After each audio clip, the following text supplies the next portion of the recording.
Welcome to the Banker Lamp. Please enjoy the video. In this video, I will explain how to make a delightful cotton candy cake at home.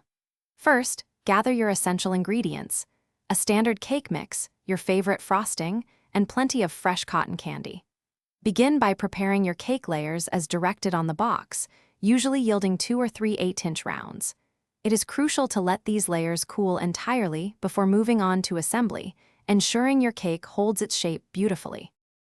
Now, let's assemble your sweet creation. Start by placing your first cooled cake layer on your serving plate. Spread a thin, even layer of frosting across the top. Next, gently but firmly press a generous amount of cotton candy onto the frosting. This creates that magical, fluffy center. Place your second cake layer on top and repeat the frosting and cotton candy process. Continue this layering until all your cake rounds are used, building a beautiful, colorful stack.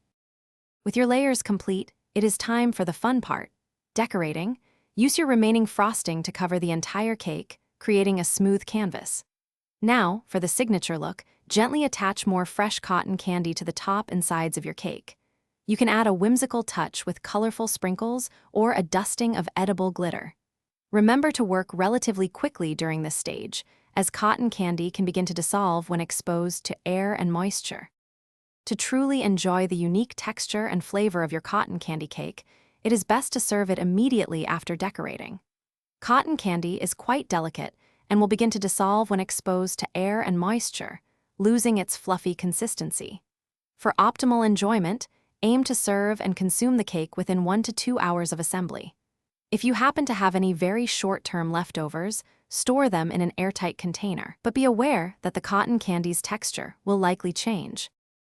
Thanks for watching. If this was helpful, leave a like and consider subscribing. See you next time.